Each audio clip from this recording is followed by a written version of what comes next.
Hi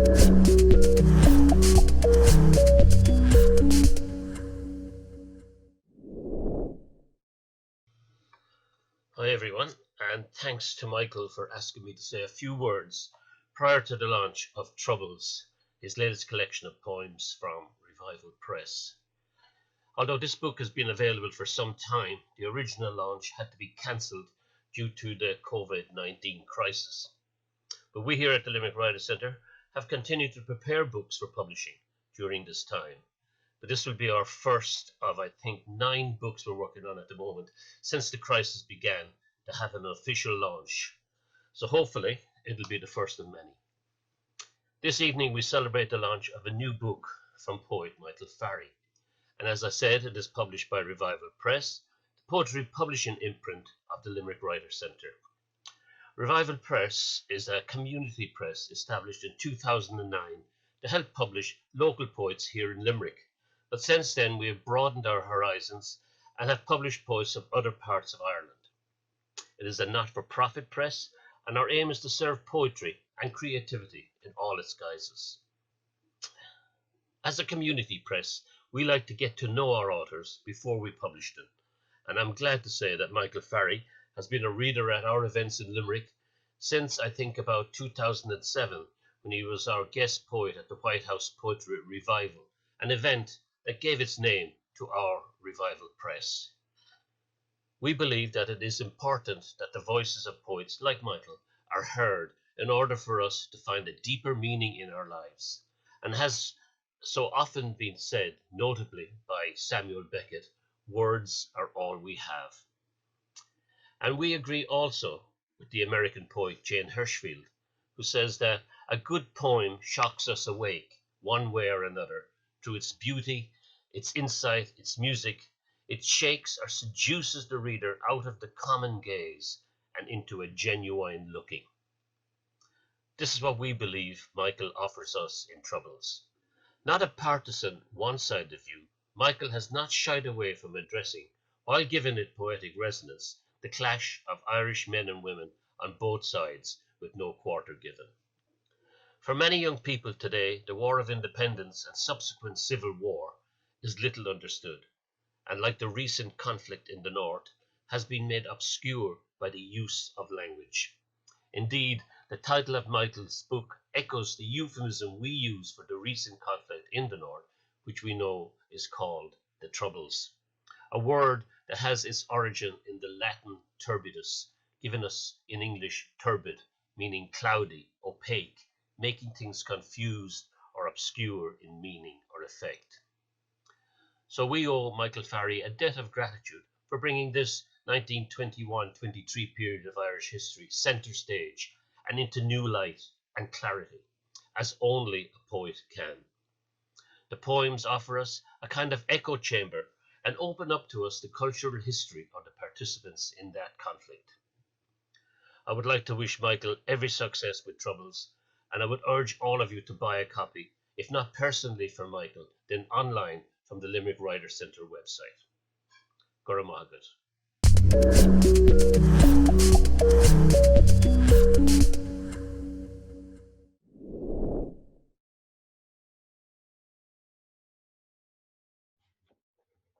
Hello, and welcome to the launch of Michael Farry's Troubles. And this is Michael's 3rd collection, and it's a real honour to be launching it during the Trim Poetry Festival. I'm just going to turn the book around now, and you can see a picture of Michael himself on the back, and there are 3 lovely quotes, which I'm going to read out for you now. So the first is from Caroline Vandermeer, and Caroline writes, Troubles, this 3rd collection of poetry by Michael Farry, is a powerful exploration of a significant period in Ireland's history. With considerable allure, it demonstrates Farry's skill as an important poet in the modern Irish landscape, as well as a first-rate historian of the country's particular narrative. And Anthony J. Quinn writes, a masterful collection that unflinchingly takes the measure of Ireland's turbulent political history through personal and political lenses, while retaining a moving intimacy and assured lyrical technique. Every poetry fan should keep and own and keep this book by their bedside. And finally, from Rachel Coventry, this vivid and timely collection brings a difficult history into presence of all its everyday discomfort and beauty. So some lovely words on the back of the book. So I'm just going to begin now my introduction, and so it's a real privilege and pleasure to be doing this. So I'm going to begin with a quote from a poem in the collection, and the poem is called Halloween, 2019. Why do you wait there in the cold and the darkness, alone in the night reading handwritten answers by people long dead? I am waiting for some who are still on their way, policemen, handballers and dancers, winners and losers, who will be happy that someone keeps watch, takes the time to listen to statements and stories. I was really moved when I read that, the idea, I am waiting for some who are still on their way, and the huge respect that Michael has for his subjects really, really comes across. Reading Troubles is like stepping into a dusty archive room, its shelves and tables piled high with extracts from letters, reports, newspapers, books, invoices, articles, advertisements and songs, each one containing history in precise humdrum details. And that last is a quote from Military Archives, which is another poem.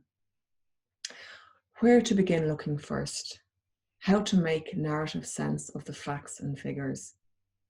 How to tune into the voices representing a generation of Irish men and women that lived through the early years of the last century and the turbulent times that gave birth to our modern Irish state.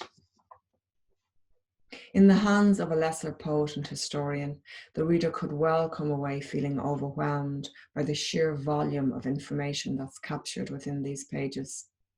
But luckily, we're in the safe and masterful hands of Michael Farry, who gives equal weight to the curation as well as the craft of this wonderfully rich and expansive collection. There's a lightness of touch, a compassionate distance that's achieved throughout, which cuts through political allegiance and entrenched viewpoints.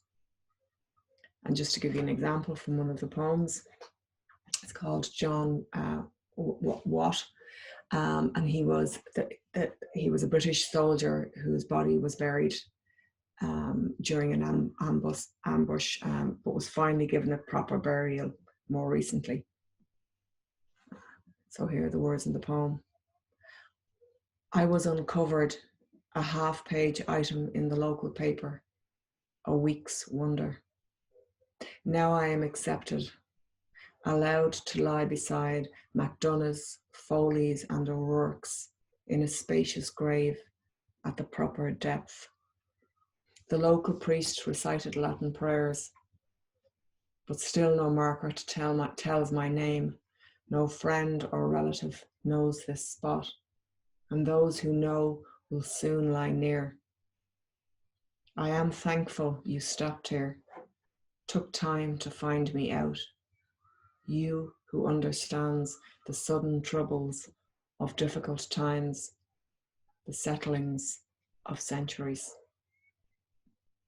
At each and every turn, the reader is invited to see beyond the colour of a uniform or flag, beyond the unfamiliar accent, beyond tribal loyalties, to see that for the most part, people were living ordinary lives in what were extraordinary times, often just down the road from where we, poet or reader, may now live.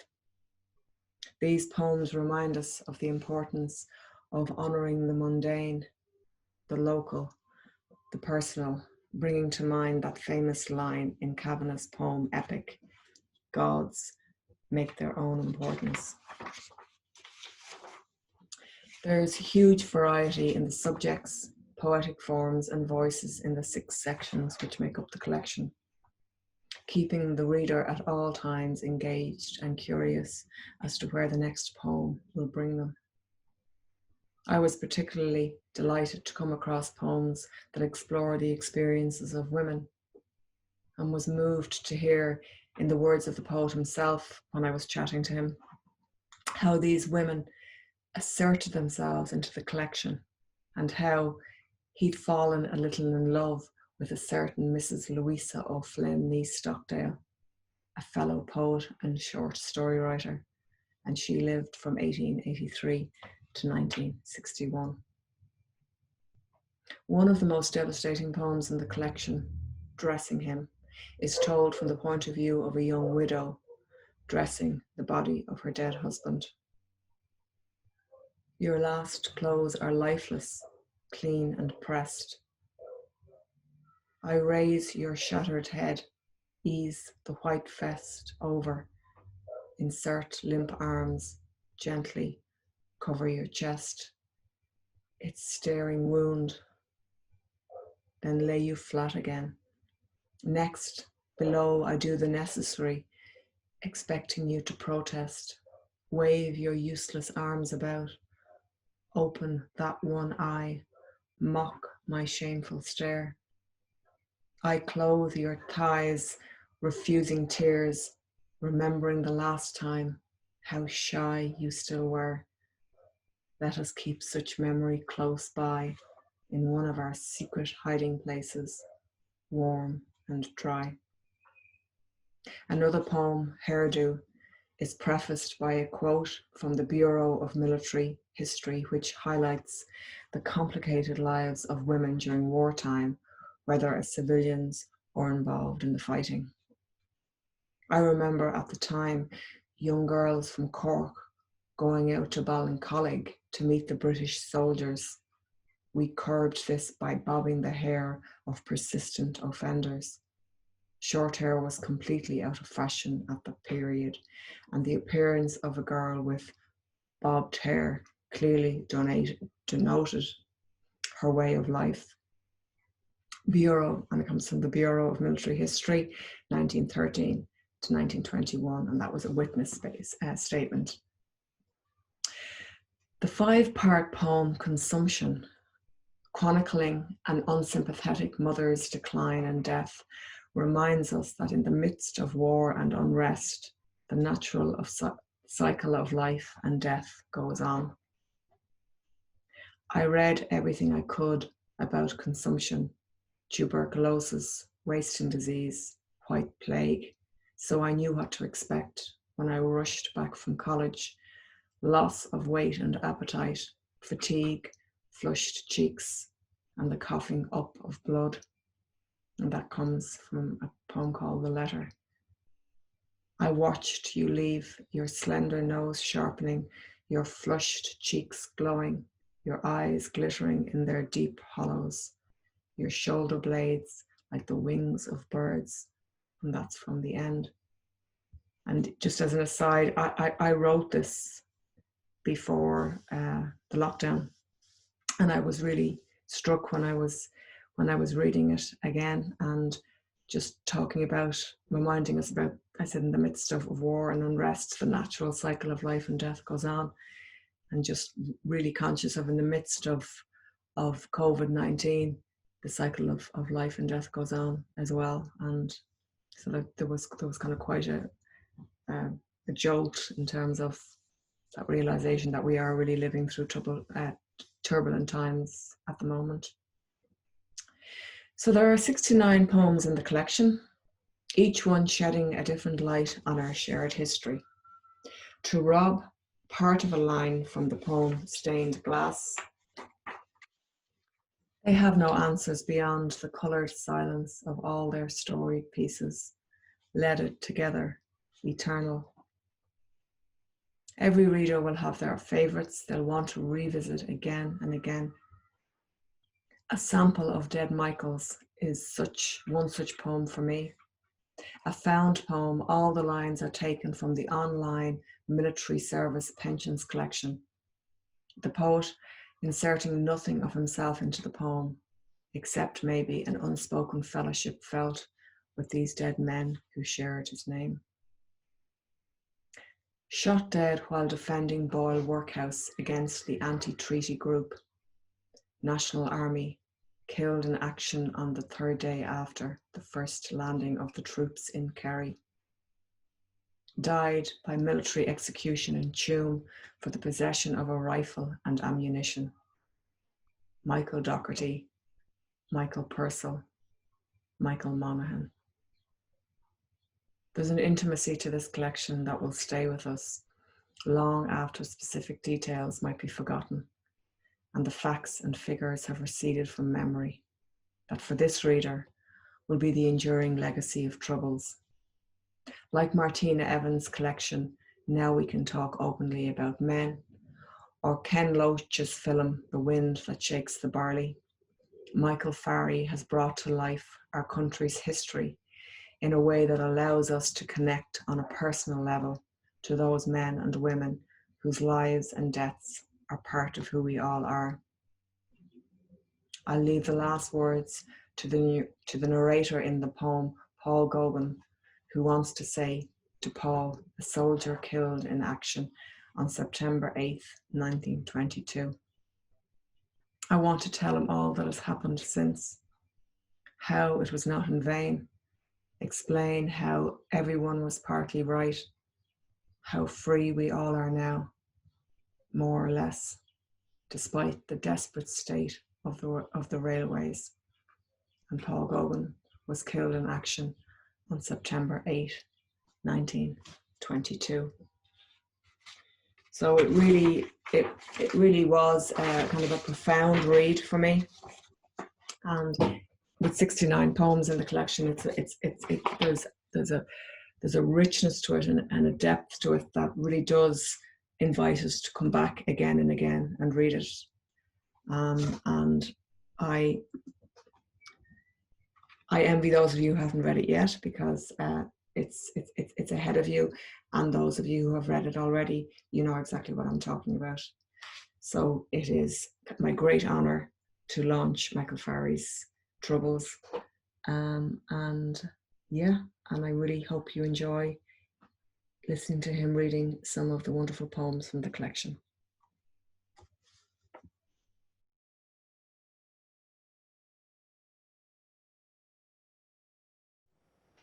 Hello, and thank you all for attending this virtual launch of my third poetry collection, Troubles, published by Revival Press in Limerick. And I want to thank Dominic for accepting the manuscript and putting trust in the poems and the quality of the collection and doing a wonderful job in publishing it. It not only reads well, but it looks good as well, which is great. And thanks to Dominic also for providing an introduction tonight, virtually, as we're doing things at the moment. Thanks also to Anne Tannam for her great introduction. Thank you very much, Anne.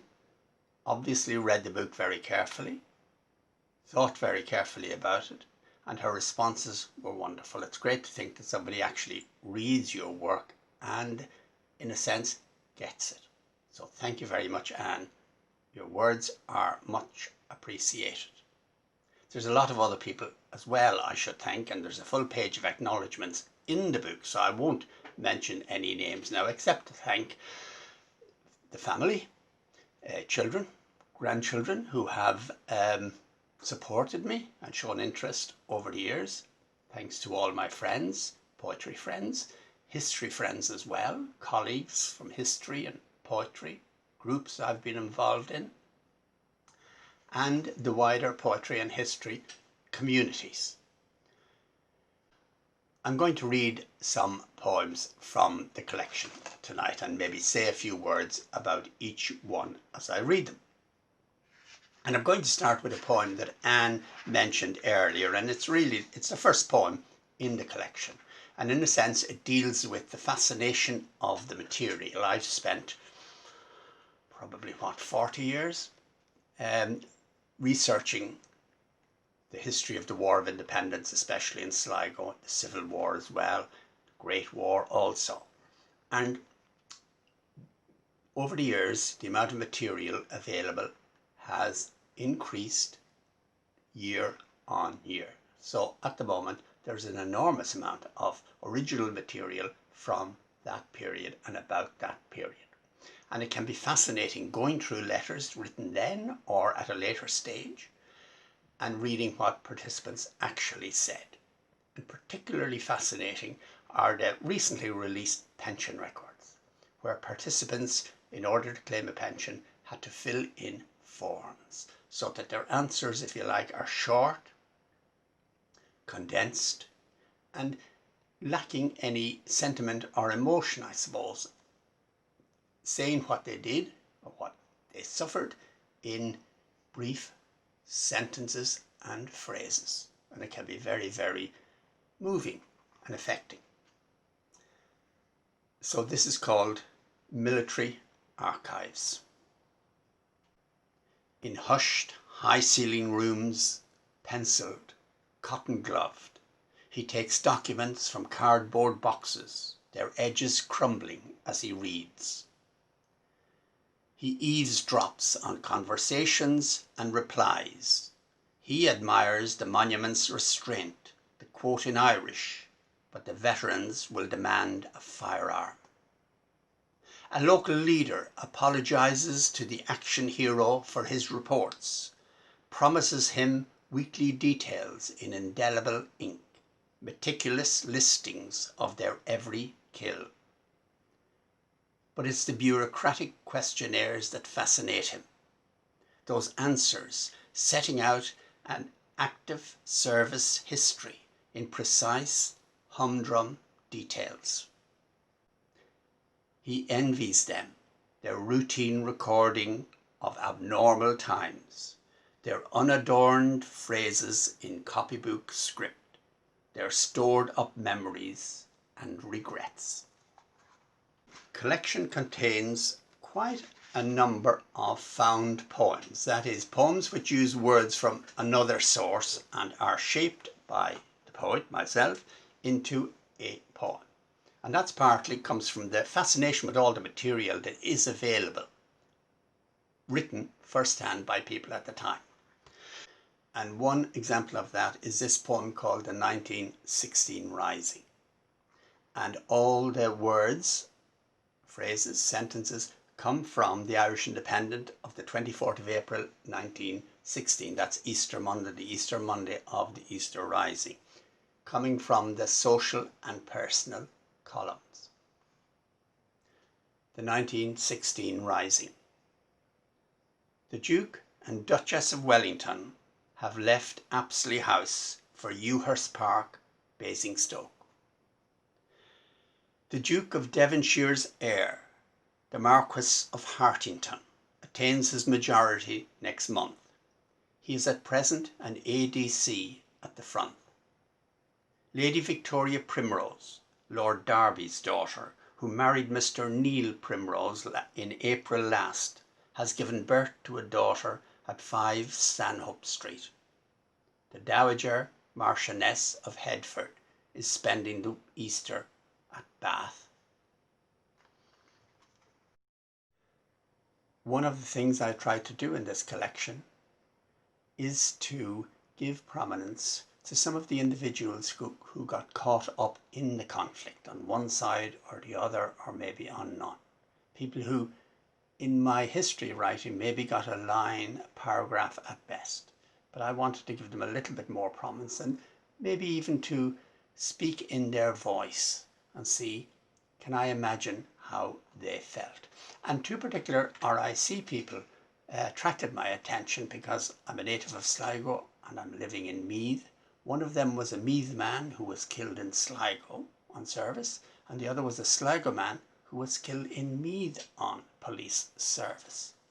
So starting with James Gormley from East Sligo, who was serving in the RIC in Meath in 1916 and was killed at the Battle of Ashburn.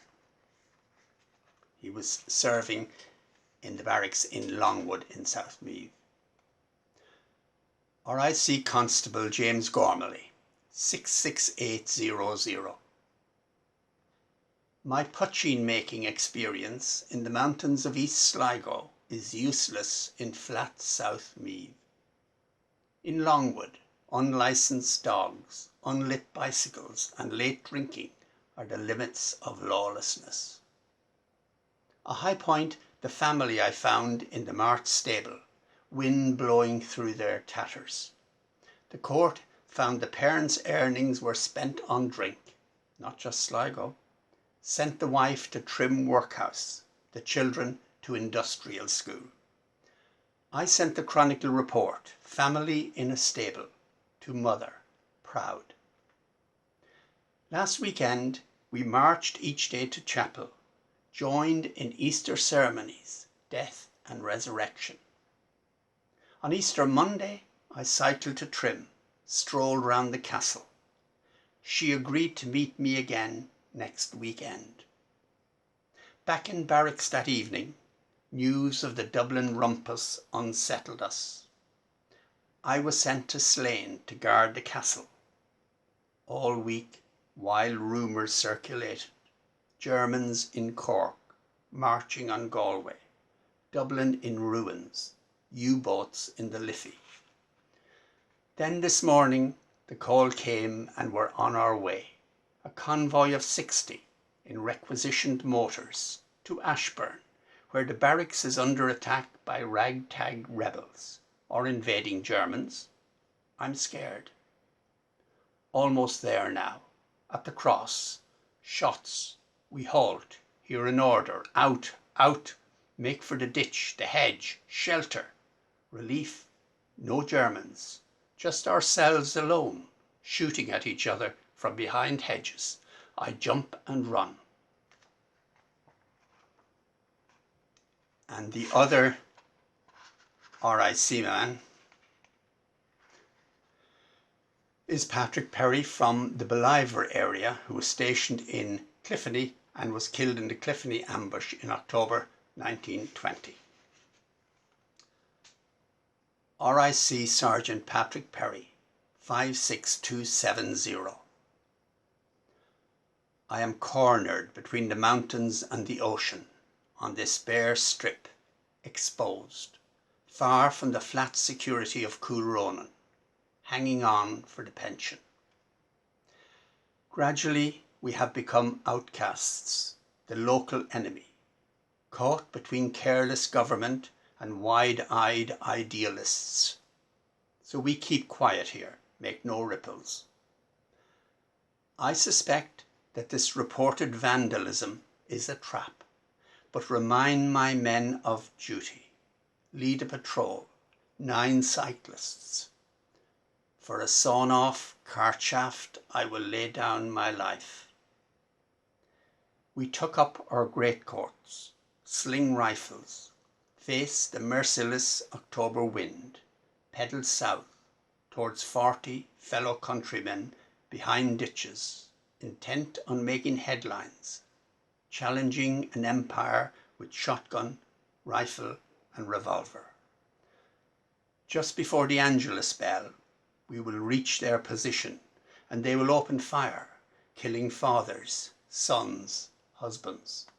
4 Irishmen about their daily business, earning the king's shillings, pushovers, peacekeepers in this new age when peacekeeping has gone out of fashion.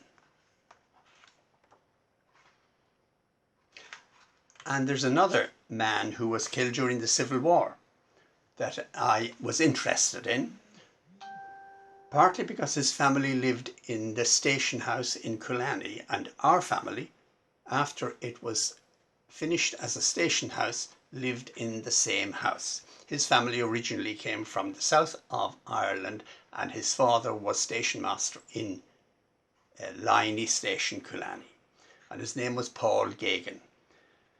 Anne already mentioned him.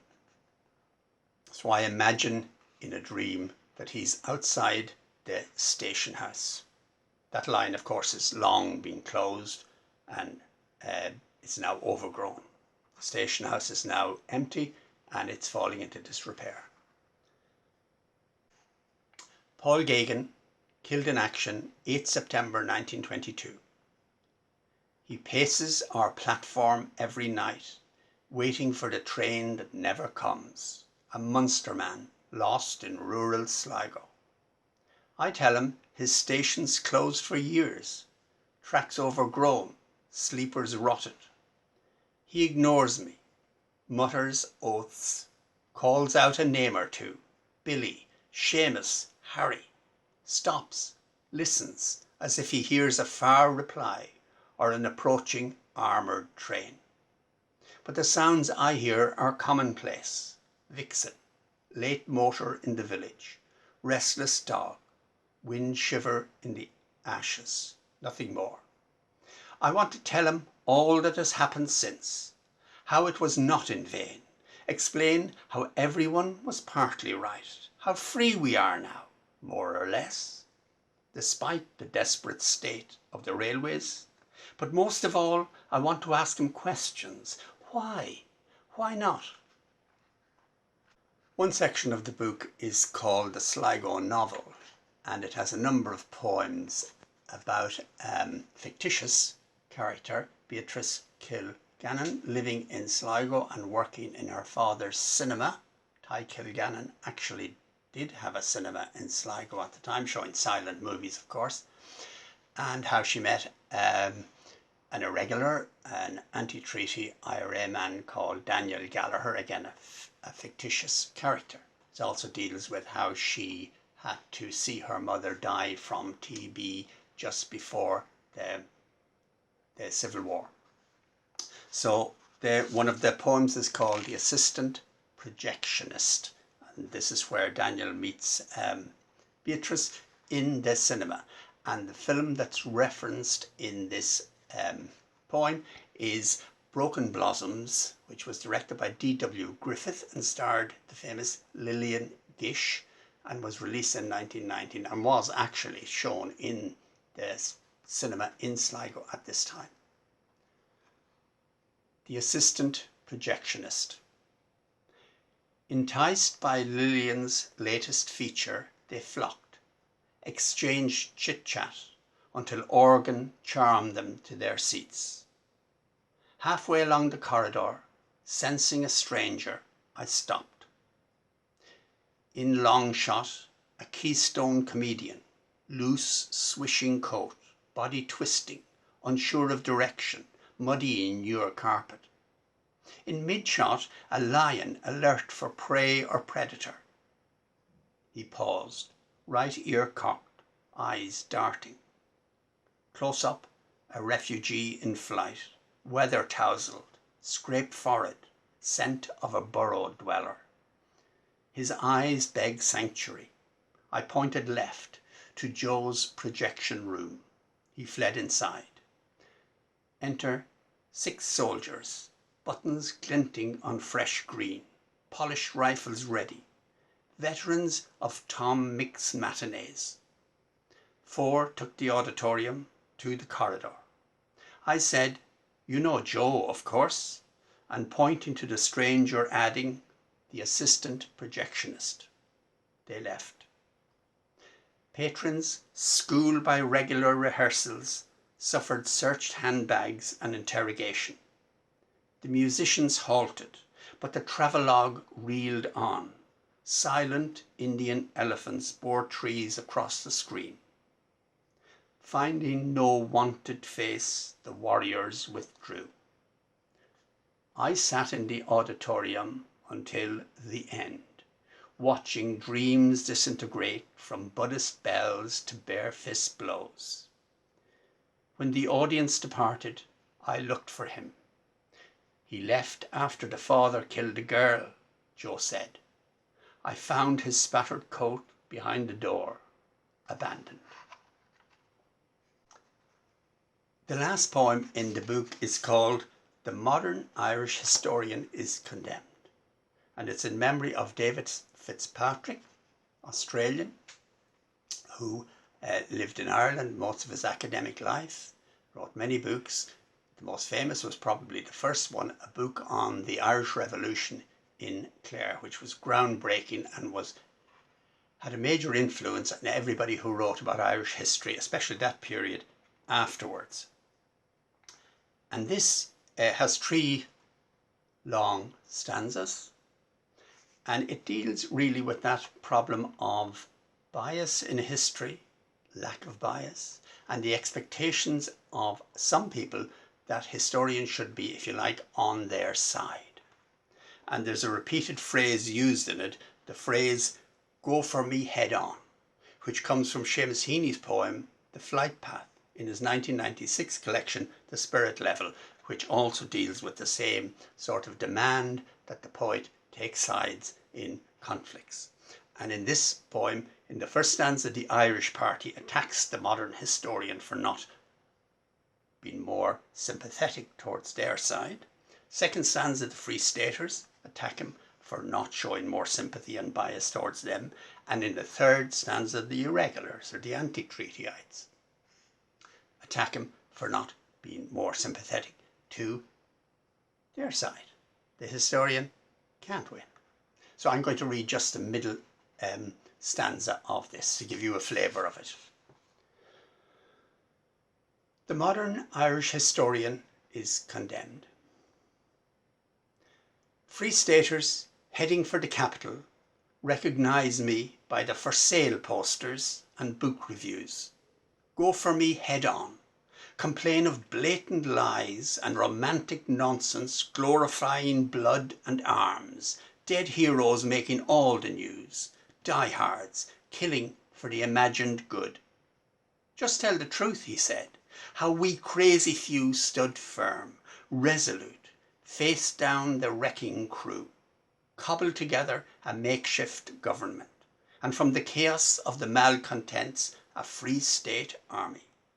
How we met death with death, former comrades who should have known us better. We too saw violence, he said, did our share, then moved down the train towards the dining car. So thank you all for attending this virtual book launch of Troubles, published by Revival Press, and of course available from Revival Press or from my blog. If you enjoyed what you heard, perhaps you might consider buying the book. And thank you to all those people who have already bought a copy. So thank you very much, and I hope you enjoy the rest of Trim Poetry Festival.